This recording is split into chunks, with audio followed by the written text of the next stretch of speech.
So welcome to Tarun IAS. जैसा कि हम लोग डेली एमसीक्यू लेकर आते हैं जो द करंट अफेयर पर आधारित होता है, द हिंदू और इंडियन एक्सप्रेस के न्यूज के बेस पर आधारित होता है ताकि आपके प्रीलिम्स में बूस्टअप मिले। तो शुरू करते हैं बिना समय गवाए हुए।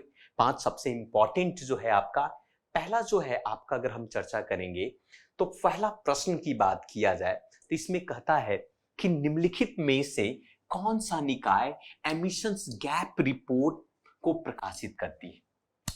कुछ दिन पहले एमिशंस गैप रिपोर्ट को प्रकाशित किया गया था और उसमें कहा गया था कि भाई भारत की स्थिति और 2030 तक क्या स्थिति रहेगी, इन सभी चीजों की चर्चा किया है। और आप सभी को पता है कि प्रीलिम से अक्सर ऐसे प्रश्न पूछे जाते हैं। तो यहाँ पर एमिशंस गैप रिपोर्ट प्रकाशित में 4 विकल्प दिए गए हैं। वर्ल्ड हेल्थ ऑर्गेनाइजेशन, दूसरी प्रकार से आपका IEA है और UNEP है, इन्वायरमेंट आप देखें यूनाइटेड नेशन इन्वायरमेंट प्रोग्राम, और जर्मन वाच। तो WHO तो होगा ही नहीं IA के बिलीव से संबंधित में। इसका सही उत्तर आपका C है, United Nation environment programme. United Nation environment programme जो है इस तरीके के इमिशंस गैप रिपोर्ट को वो करती है। ये रिपोर्ट संयुक्त राष्ट्र पर्यावरण और कार्यक्रम के द्वारा इसको संचालित किया जाता है, इसे प्रकाशित किया जाता है।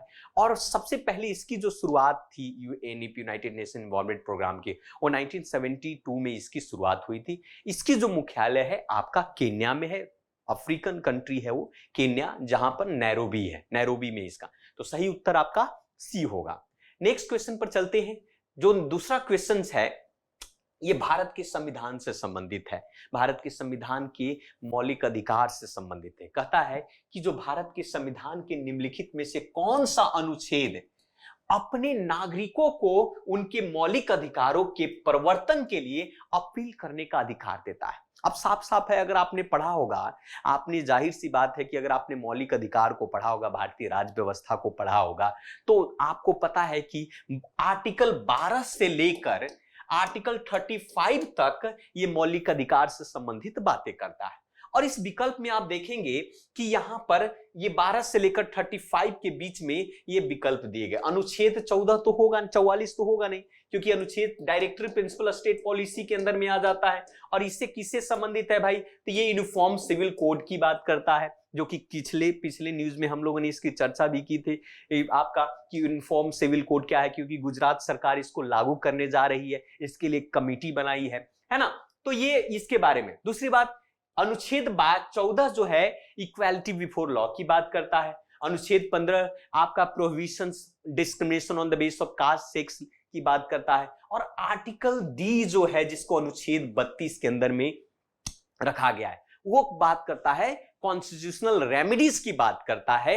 मतलब कि आर्टिकल 32 के माध्यम से आपके पास आपके अधिकार, नागरिकों को अधिकार दिया गया कि अगर आपके मौलिक अधिकार का हनन हो रहा है तो आप सीधे आर्टिकल 32 के माध्यम से आप सुप्रीम कोर्ट के दरवाजे को आप खटखटा सकते हैं। मतलब भारत के संविधान में अनुच्छेद 32 अपने नागरिकों को उनके मौलिक अधिकारों के प्रवर्तन के लिए ये अपील करने का अधिकार देता है। यही बात आर्टिकल जो है 226 में कहा गया है। 226 जो है अर्थात आर्टिकल अनुच्छेद 226 कहता है कि आप अगर सुप्रीम कोर्ट नहीं जाना चाहते हैं तो आप अपने मौलिक अधिकार की रक्षा के लिए आप उच्चतम न्यायालय जा सकते हैं, उच्च न्यायालय जा सकते हैं, हाई कोर्ट जा सकते हैं। और ये आर्टिकल 226 में हाई कोर्ट जाने की बात करता है ना। तो इसकी पूरी चर्चा आप इन राज्य व्यवस्था में आप पढ़ेंगे कि भाई ये मौलिक अधिकार है क्या, है ना। पहला मतलब राइट टू इक्वालिटी, समानता का अधिकार, है ना, स्वतंत्रता का अधिकार, शोषण के विरुद्ध का अधिकार,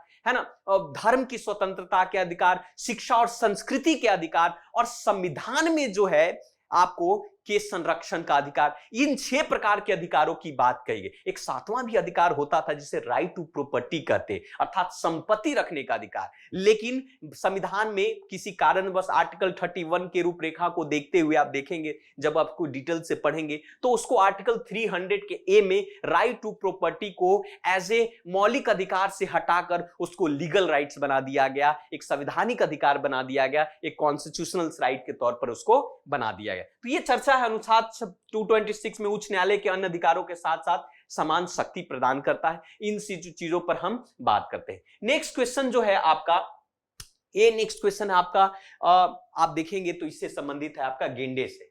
कहता है कि भारतीय गेंडे के संबंध में निम्नलिखित में कथनों पर विचार करें।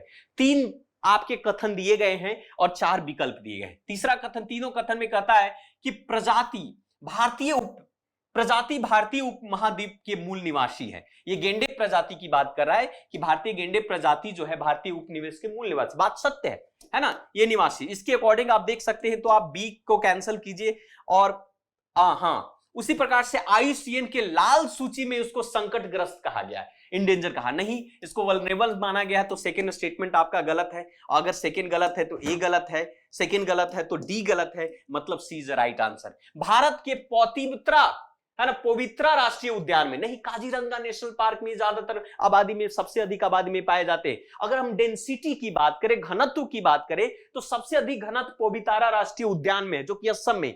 लेकिन अगर हम आबादी की बात करें तो ये आपका किसमें, काजीरंगा नेशनल पार्क में। तो सही उत्तर होगा केवल एक, इसका सही उत्तर होगा, है ना। देखिए इस व्याख्या में देख सकते हैं कि भारतीय राइनो जो है, भारतीय आप देख सकते हैं कि भाई सूर्य महाद्वीप के मूल निवासी के रूप में माना जाता है। IUCN के रेड लिस्ट में भारतीय में एक सिंग वाला गेंडा असुरक्षित है, वल्नरेबल है, विषय अवैध शिकार या जलवायु परिवर्तन से खतरा है, और काजीरंगा राष्ट्रीय उद्यान की जनसंख्या सबसे अधिक है, जबकि पोबितीरा में उच्च घनत्व की बात कही जा रही है। चौथा प्रश्न देखते हैं।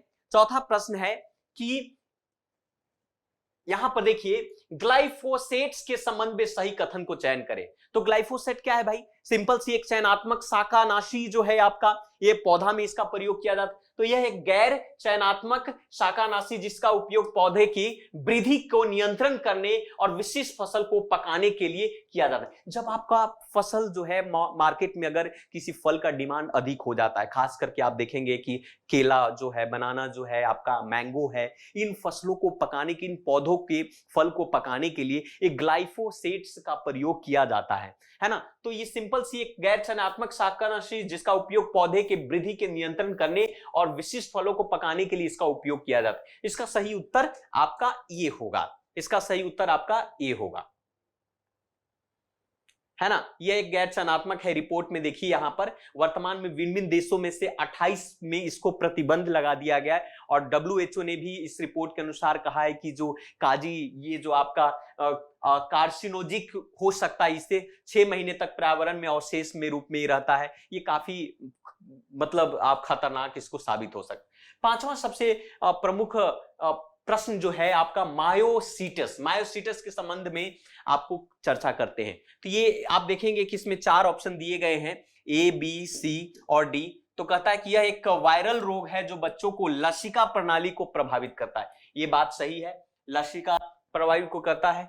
या फिर यह एक ऑटो इम्यून्स बीमारी है, ये गलत है भाई, है ना। यह एक ऑटो इम्यून्स बीमारी है जो मांसपेशियों को प्रभावित करती है और आमतौर पर महिलाओं में देखी जाती है ना। तो इसका आंसर क्या होगा, ये आपका B is the right answer इसका होगा, है ना। B is the right answer. इसके बारे में ये कहा जाता है कि हाल फिलहाल में एक अभिनेता है समंथा, आप देखेंगे समंथा अभिनेत्री है शायद, है ना, उनको इसमें खुलासा में पाया गया कि उनको मायोसीटस नामक बीमारी है, और ये एक तरीके से ऑटो इम्यून बीमारी है जो मांसपेशियों को काफी प्रभावित करता है और इसके सूजन और दर्द के प्रति काफी ये संवेदनशील होता है। तो ये 5 प्रमुख है, ये प्रश्न आपके प्रीलिम से बन सकते हैं। आज के लिए इतना ही। इससे संबंधित करंट अफेयर को आप जरूर देखें, एडिटोरियल्स को देखें। तो थैंक यू वेरी मच, मिलते हैं दूसरे वीडियो।